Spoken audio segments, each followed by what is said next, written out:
Can't be bargained with. It can't be reasoned with. It doesn't feel pity or remorse or fear, and it absolutely will not stop ever. You are dead.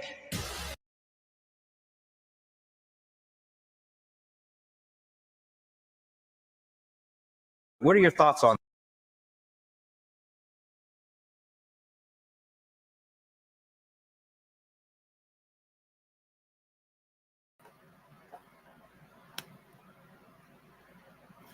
I was trying to be funny with the way the video starts, but it flubbed. So how are you doing today? I'm going to still try to play that video just to make a point. So there was a point to be made too. So excited to read this fantasy book. Oh.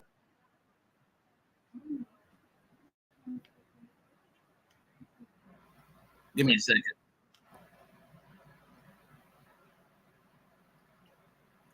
I flubbed. So give me a moment here. So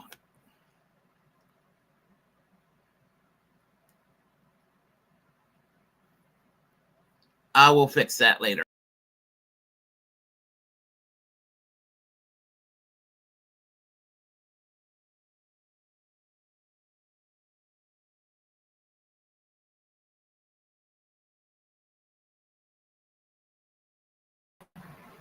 Okay, I'm back. I'm having some difficulties today. I was trying to be sly going into this video, but obviously it's not going to happen. So we'll work on that later on. I'm Willie Bragg. Welcome to another edition of the Willie Bragg Show. Please pardon the glitch you just experienced, and we'll get to the subject at hand. How are you doing, Desert Mantis? I see you're online over here, and you'll be back. You said you noticed a YouTube video suggested a video called "Squirrel Squeaks Like a Toy When Touched." I need to watch it. Barry Sport. That sounds like it'll be kind of cute to watch.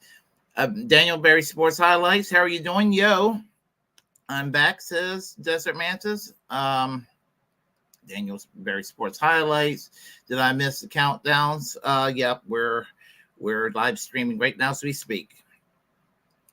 Are you trying to pull a fast one, Willie? Yeah, I was trying to be sly and clever. It just didn't work out. So anyway, we know that as I said, we know that Dark Brandon, otherwise known as Joe Biden, we know that he's not running for re-election, and we all know why. I mean, his brain has obviously melted, and it was like the most well-known secret in this country. Every bit as well known as the sexual orientation of Lindsey Graham. So and here's the thing, pretty much what's her name, Kamala Harris is going to get the nomination. I mean, there may be some kind of a process at the convention, and there may be somebody calling for an alternative, but for the most part, we know it's going to be Kamala Harris as the standard bearer for the Democratic Party. But here's something else. Joe Biden has something in common with actually 1968 has a lot in common with 2024, maybe. And in 1968, Lyndon Johnson decided to run for re-election. Well, actually, yeah, for re-election for president. And then after the first primary, he made a speech deciding not to run to seek the Democratic nomination. And looking back in hindsight, with regard to him, it might have been a very wise choice for Lyndon Johnson, because although he may have been reelected, he was probably frustrated with the Vietnam War. Of course, he didn't have to get us into the Vietnam War. That's a historical matter to be debated later on for another time, but it connects to this issue. War was largely the reason why he had to step down, because that was the big contentious issue. And then you had the domestic situation with civil unrest due to due to the racial segregation that was being addressed at the time. And so it was a tumultuous time in the 1960s.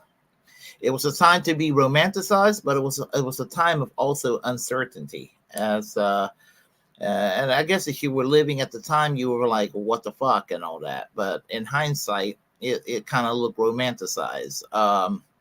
And culturally speaking, I sort of have a love for the 1960s in many ways. There was a lot of progress made domestically in America at the time. We had, and some people could say, some people will take issue with me, but especially conservatives, but we had the Great Society, and the Great Society did push us toward something that was going to be resembling social democracy in continental Europe. And that's not a bad thing. I mean, the public services available to the people, but the right wing will go and spread it around and make it sound like it was designed for minorities. It was designed for everybody. So they try to racialize it, which is part of the reason why we don't have universal health care today, and all that. So they will try to racialize these issues, and unfortunately, the right wing's been very successful in demonizing any help toward the working class people in this country. Joe Biden, I'm sorry to say, is no Lyndon Johnson. Yeah, he came in, and while people will claim that he's there are people out there thinking he's like the most far left president we've had in generations, and not even close. Not even close. He governed as a generic Democrat. The only reason I think that he has that reputation is what preceded the Joe Biden presidency, between Barack Obama and Joe Biden being president during the Trump years, and that was the rise of the squad, which I call the fraud squad now, gave that impression. And the Bernie Sanders movement in 2015, 2016 gave that impression. And it's a false impression because the Justice Democrat project was largely a failure to do the hostile takeover to the Democratic Party and to turn the Democratic Party into some kind of a Labor Party was the intention of the Justice Democrats. It failed. But what he has in common with Johnson is being president, war on many fronts. Well, it was mostly Vietnam with Johnson, but he's got the Ukraine, referring to Biden. He's got Taiwan, and he's got Gaza, and it looks like Iran at this point. So he's got a lot of shit in his hands, and he's mentally in decline. And he tried to stay as long as he could, and I think he realized he just couldn't do it. So he decided not to run again for re-election, which was a smart thing for him to do. Even more so for Joe Biden, because he would have lost in 2024. I think that Lyndon Johnson would have been reelected, but Joe Biden would have more than likely lost in November. I'm like 99% sure of that right now, as close to 100% as one can be on that issue. So right there, you're seeing 1968 and 2024 resembling each other. I don't have the photo with me here. I forgot to put it up, but I'll go mention this: the assassination attempt against Donald Trump. And you know, if you think about that, there was an assassination attempt against Martin Luther King and Robert Kennedy. Donald Trump is no Martin Luther King. He's no Robert Kennedy, but he was a figure that they try to assassinate. And here's the thing about that situation. On a human level, I mean, you know, you don't want to see people. I certainly don't want to see anybody, you know, harmed like that. No matter how bad somebody may very well be. So that's where I stand on an empathy standpoint, on a human to human level. Also, on a political level, on two fronts, it didn't need to happen. Because if this Matthew Crooks would have been successful, we would have seen a violent revolution in this country. Because you know, the words of Tim Black, don't mess with the bear. Basically, he's talking about some of the Trump supporters are a little bit unhinged. Not all of them, but there's a certain sector of Trump supporters there are. And so and I'm also even glad the guy was a Republican white guy. I'm talking about Thomas Matthew Crooks, because I think it would have been open season on progressives, the left, or even any generic Democrat otherwise by the right wing. Some people are looking for a reason to commit violence against anyone on the left. And so there is also that situation. But getting back to Johnson and Biden not seeking the party's nomination. Another caveat to add is the location of the Democratic Party, the National Convention. And it's in Chicago this year, in the year 2024. And the thing about it being in 2024 in Chicago with a lot of shit that's going on. Well, remember when there was a lot of shit going on in the United States at the time, and the Democratic Convention was held in Chicago, and we saw what happened then. So there was a lot of unrest. It was an actual riot at the convention, outside the convention, and there was disruptions in the convention as well. And Hubert Humphrey was the nominee. And kind of bad for Hubert Humphrey because he lost that election. It was pretty close, and compared to a lot of the Democrats that follow him after the McGovern defeat in '72. Yes and no with Jimmy Carter, because while Jimmy Carter looks pretty good compared to Bill Clinton, Barack Obama, and Joe Biden, he was kind of the beginning of where the Democrats were going to go to the right. And so there is that. I think in Carter's case, it was kind of a coincidence. The Democrats were going to go there anyway. But while Carter was sort of setting that in motion, Carter wasn't ready to go as far right as all the other Democrats were willing to go, because I think he set himself at a certain point and he wasn't willing to cross it. And so Jimmy Carter, I will give him a little bit of leeway that I wouldn't give Bill Clinton, Barack Obama, or Joe Biden. We don't know what's going to happen next month. Right now, it's July 24th. We don't know what's going to happen in less than a month with the convention taking place. We have no idea what's going to happen. And so it could be a peaceful convention, but more than likely not. You got Gaza, you got the situation, you got Russia-Ukraine situation, and you got a mystery, with regard to who Kamala Harris is going to be choosing as her running mate. And that's also another, that will be another issue. I'm not going to say it's going to be a contentious issue, but it could very well be. And so right there you have, you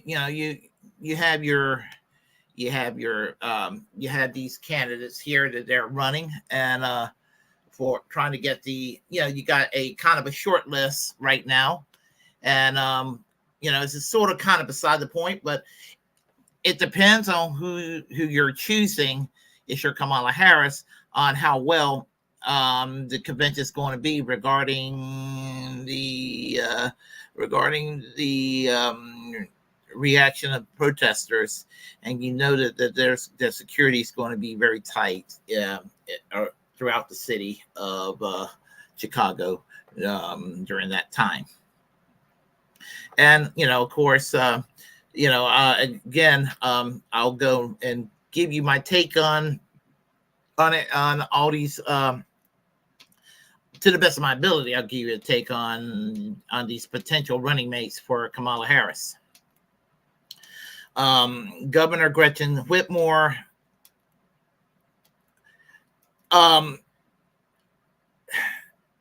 as a running mate, the only thing she will have going against her, and this is going to sound bad, is that two women on a ticket may put off a lot of people. So that's probably, it's not a problem with me, but it's going to be a problem with some people. But what her strength is she's governor of Michigan. And one thing that impresses me about Gretchen Whitmer is that when Michigan did away with right to work was done away with when she became governor. So in that regard, she's cool. Also, it's a battleground state, and the Democrats need to win Michigan, because Michigan is almost everything to the Democrats. Because if Donald Trump wins Michigan, there's a good chance that Donald Trump will win the election. And there's a lot of problems right now with the handling of Gaza by the Biden administration, and I don't think that Kamala Harris is going to be any different. And the Arab community in Michigan, as I said, has the highest concentration of Arabs in the entire country, and they're not too happy with the handling of Gaza, understandably. And so in regard to Governor Whitmer, as I said, I don't regard it as a worst choice, but I just, as I said, I don't regard it as the best choice either, but I mean, and I'm not really, I'm voting third party, but I'm just saying from a standpoint of somebody that's observing the duopoly. Governor J.B. Frisker, I'm going to tell you, I don't know too much about him. other than he's the governor of Illinois. Governor Andy Beshear, I don't know too much about him other than he defeated a fairly popular Republican governor in Kentucky, which is an amazing feat in itself. Don't know much about him otherwise. Senator Mark Kelly, don't know much about him except that they need to keep him in Arizona because I predict that Kerry Lake will probably win that other Senate seat, and you want to keep Arizona away from being a red state. It's moving toward a blue direction. If one believes in the duopoly, I would prefer to see these states not be red or blue, but let's have some green states. And if they must be red, that'd be red for some of the third parties who are socialists, shall we say. But anyway, getting back to what I was saying, Mark Kelly would be better off to remain in the Senate from my standpoint, just observing. Josh Shapiro, I would say just like Whitmer, very crucial because Pennsylvania is one of those Rust Belt states, very important to win. I don't know too much about Josh Shapiro, so I would say in that regard, I don't know too much ideologically about them. So they all seem very centrist-y for my take. The only one I'm the most familiar with, because I'm from North Carolina, is Governor Roy Cooper. And I'm not saying this because I'm from North Carolina. I voted for Roy Cooper in 2020. Just because that was a lesser evil vote, and I do engage in lesser evilism, or did. I don't want any part of the duopoly. I'm not even a part-time Democrat anymore. But Roy Cooper would be probably the best out of everybody pick for Kamala Harris. And the reason I would say that is that he doesn't have any serious baggage that I'm aware of. He looks kind of presidential, and I think that he could take on J.D. Vance in the debate. Policy wise, I barely noticed the motherfucker is my governor, being a resident of North Carolina, and I just live about 30 miles away from Raleigh, so I'm just outside of Raleigh. A 30-minute drive. And the thing about it is, I guess that might be the best choice because you might be able to get North Carolina with Roy Cooper and maybe one other southern state. But time will tell as far as what's going to happen at the convention. I don't really know where any of these people stand on some of the foreign policy issues. And I know that they're all pretty generic on the domestic issues in this country. But as far as I'm not impressed by any of them because I have my ideology. I'm much further to the left of all those folks, and so are y'all in my audience. So and we care about policy.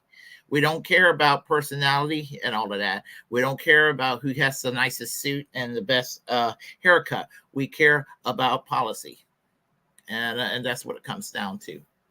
So, but the point is, it's Chicago.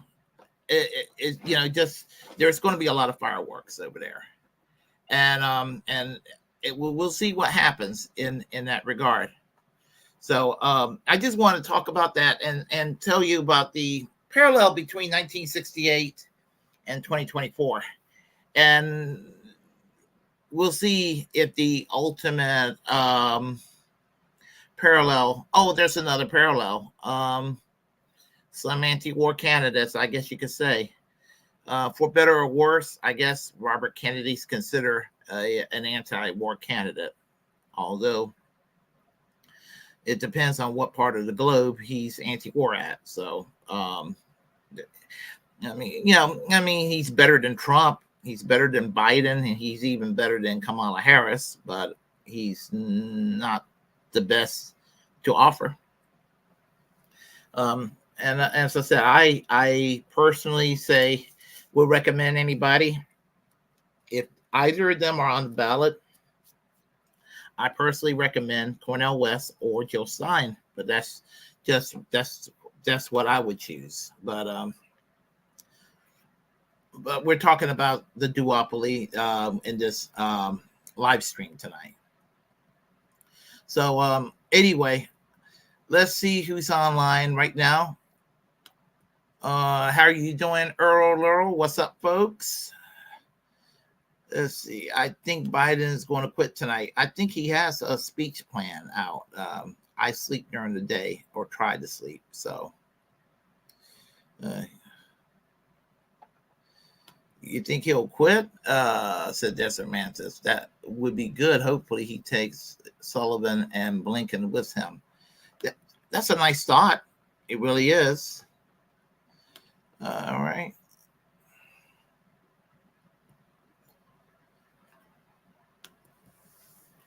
Matt Miller, Admiral Kirby, and Adrian Dean. I would take them all. Yeah. So, yeah. All the weak sauce in the administration. I've been reading Mutual Contempt by Jeff Shishor. It's about the relationship between LBJ and RFK. Yeah, that'd be interesting.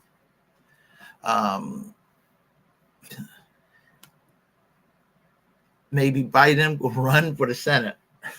That's funny. I think he's calling it quits at this point. Former astronaut. Yep, he's a former astronaut. Catty Ann, how are you doing today? I was watching Netanyahu live before Congress while our politicians clap like trained seals. You know, when he spoke in Congress about a decade ago, and that was an attempt to embarrass Obama.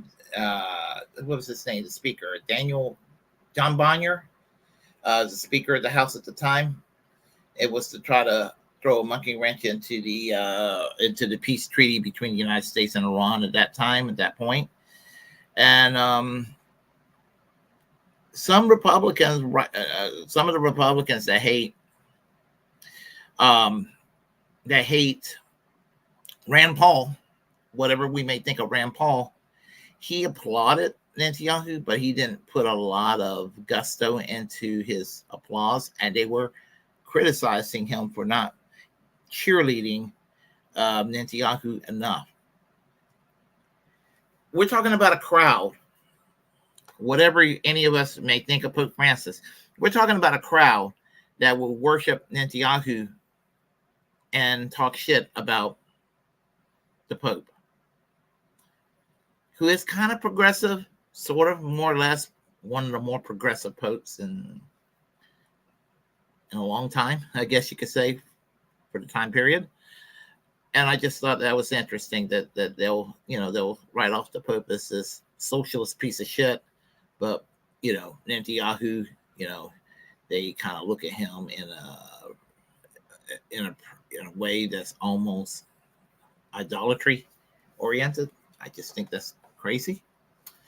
Anyhow, so LBJ, Catty Ann says, LBJ, but I ain't never done nothing to nobody. I ain't never done nothing from nobody, no time. And until I get something from somebody sometime, I don't intend to do nothing for nobody, no time.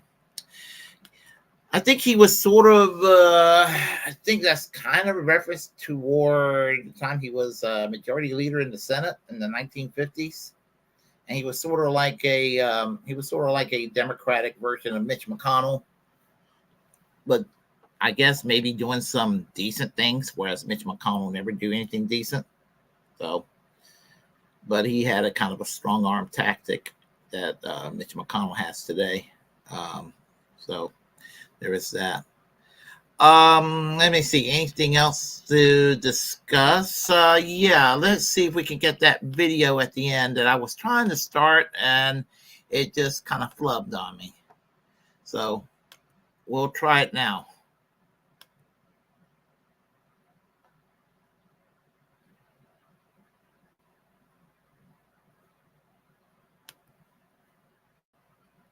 It can't be bargained with.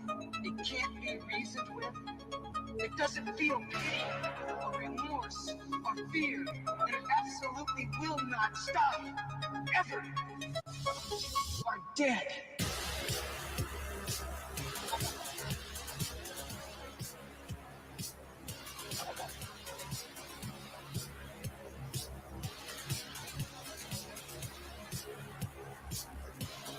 To all those of you who voted for President Trump, there's no way out.